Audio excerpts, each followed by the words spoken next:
നമസ്കാരം. 54ാമത്തെ GST council മീറ്റിംഗുമായി ബന്ധപ്പെട്ട ചില പ്രധാന മാറ്റങ്ങളാണ് ഞാൻ ഈ വീഡിയോയിൽ നിങ്ങളുമായി ഷെയർ ചെയ്യുന്നത്. ക്യാൻസറുമായി ബന്ധപ്പെട്ട മെഡിസിൻസിന് ചില ഐറ്റംസിന് നിലവിലുള്ള GST നിരക്ക് നിലവിലുള്ള 12% നിന്നും 5% ആയിട്ട് കുറച്ചിട്ടുണ്ട്.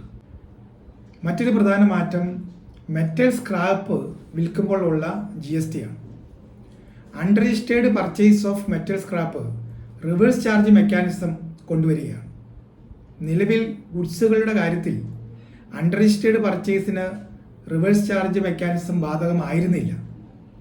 പക്ഷെ പുതിയ കൗൺസിൽ പ്രകാരം ഇതിന് വന്നിരിക്കുന്നൊരു പ്രപ്പോസൽ രജിസ്ട്രേഷൻ ഇല്ലാത്ത വ്യക്തികളുടെ കയ്യിൽ നിന്നും അല്ലെങ്കിൽ സ്ഥാപനത്തിൻ്റെ കയ്യിൽ നിന്നും മെറ്റൽ സ്ക്രാപ്പ് പർച്ചേസ് ചെയ്യുമ്പോൾ റിസീവർ തീർച്ചയായിട്ടും റിവേഴ്സ് ചാർജ് മെക്കാനിസം വഴി GST അടയ്ക്കണം.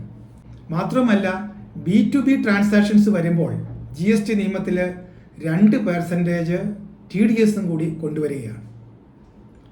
സെയിൽ നടത്തുമ്പോൾ ഈ പറഞ്ഞ ടാക്സ് പെയർ B2B ആണെങ്കിൽ തീർച്ചയായിട്ടും പർച്ചേസ് ചെയ്യുന്നവർ പേയ്മെൻറ്റ് കൊടുക്കുന്ന മുറയ്ക്ക് 2% TDS ഡിഡക്റ്റ് ചെയ്തിട്ട് വേണം സപ്ലയർക്ക് തുക കൈമാറുവാൻ. അപ്പോൾ ഈ TDS വരുന്ന വഴി B2B ട്രാൻസാക്ഷൻ സ്ക്രാപ്പ് മെറ്റൽസിൽ കുറച്ചും കൂടി സുതാര്യത കൈവരികയാണ്. വേറെ ഒരു പ്രപ്പോസൽ വന്നിരിക്കുന്നത് കാർ മോട്ടോർ വെഹിക്കിൾസിനാണ്. ഇവിടെ സീറ്റുകൾ കാർ അല്ലെങ്കിൽ മോട്ടോർ വെഹിക്കിൾസിൻ്റെ സീറ്റുകൾക്ക് നിലവിൽ 18% GST.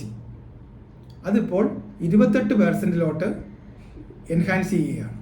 സർവീസിൻ്റെ കാര്യത്തിൽ വന്നാൽ renting out of commercial properties, വാണിജ്യ ആവശ്യത്തിന് നമ്മൾ ബിൽഡിങ്സ് ലെറ്റ് ഔട്ട് ചെയ്യുമ്പോൾ രജിസ്ട്രേഷൻ ഇല്ലാത്തവരുടെ കയ്യിൽ നിന്നും വാങ്ങുന്ന സമയത്തും ഈ സേവനത്തിന് GST വരികയാണ്.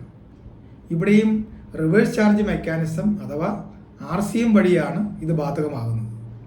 സർവീസ് ആയതുകൊണ്ട് 20 ലക്ഷം രൂപ വരെ ഒരു സാമ്പത്തിക വർഷം ടേൺ ഓവർ ഉള്ളവരെ നോർമൽ കേസിൽ GST എടുക്കേണ്ട ആവശ്യമില്ല. പക്ഷേ 20 ലക്ഷത്തിൽ താഴെയാണെങ്കിൽ കൂടി ഈ പ്രപ്പോസൽ വഴി GST കൊടുക്കുവാൻ സർവീസ് റിസീവർ ബാധ്യസ്ഥനാകുകയാണ്. അതായത് ടെനൻ്റാണ് 18% GST RCM ആയിട്ട് അടയ്ക്കേണ്ടത്. നമുക്കറിയാം GSTയിലും ഒരു ആംനസ്റ്റി സ്കീം വന്നിട്ടുണ്ട്. ആദ്യത്തെ 3 വർഷക്കാലമാണ്. സെക്ഷൻ 73 പ്രകാരം വന്നിരിക്കുന്ന നോട്ടീസുകൾക്കും ഡിമാൻഡുകൾക്കും ടാക്സ് മാത്രം അടച്ചു കഴിഞ്ഞാൽ ഇൻട്രസ്റ്റും പെനാൽറ്റിയും കംപ്ലീറ്റ് ആയിട്ട് വേവ് ചെയ്യുകയാണ്. ഇതുമായി ബന്ധപ്പെട്ട് പുതിയ സർക്കുലറുകളും നോട്ടിഫിക്കേഷൻസും താമസിയാതെ വരും. നോട്ടിഫിക്കേഷൻസ് വരുന്ന മുറയ്ക്ക് മാത്രമേ ഇത് ബാധകമാകുകയുള്ളൂ.